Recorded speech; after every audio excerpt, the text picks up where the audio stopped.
Berapa lama sih seorang nabi hidup di dunia untuk membimbing umatnya?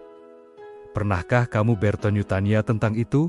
Hari ini, kita akan membahas salah satu nabi yang dikaruniai umur yang sangat panjang, yaitu Nabi Yakub alaihissalam. Beliau adalah ayah dari Nabi Yusuf alaihissalam dan leluhur Bani Israel. Kisah Nabi Yakub adalah cerita tentang kesabaran, keimanan, dan cinta seorang ayah yang tak pernah putus. Bayangkan, menurut berbagai riwayat, beliau hidup lebih dari 140 tahun, sebuah usia yang luar biasa, bahkan untuk ukuran zaman dulu. Selama rentang waktu yang panjang itu, beliau mengalami berbagai ujian yang sangat berat. Salah satu yang paling terkenal tentu saja adalah kehilangan putra kesayangannya, Yusuf, saat masih kecil. Selama puluhan tahun, Nabi Yakub hidup dalam kesedihan dan kerinduan. Matanya bahkan sampai memutih karena terus-menerus menangis. Namun, imannya kepada Allah tidak pernah goyah sedikit pun. Beliau selalu yakin bahwa suatu hari nanti Allah akan mempertemukannya kembali dengan Yusuf.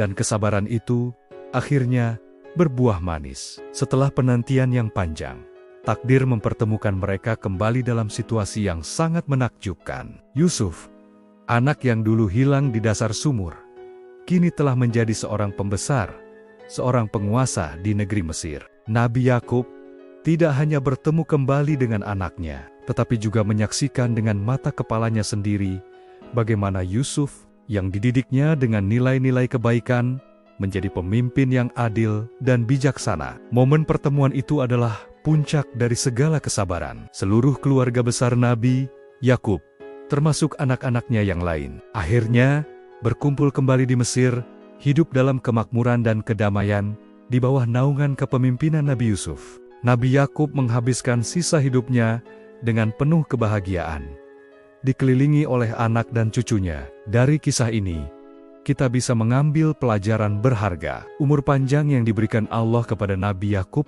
bukan sekadar angka. Itu adalah kesempatan bagi beliau untuk menjadi saksi atas janji Allah, untuk melihat buah dari kesabarannya, dan untuk merasakan kebahagiaan setelah melewati ujian yang begitu panjang. Kisah ini mengajarkan kita bahwa panjang umur bukanlah soal seberapa lama kita hidup, tetapi tentang seberapa besar manfaat dan jejak kebaikan yang kita tinggalkan di dunia. Terima kasih sudah menonton. Jika kamu suka dengan konten seperti ini, jangan lupa untuk like, komen, dan subscribe ya, agar kita bisa terus belajar bersama. Sampai jumpa di video selanjutnya.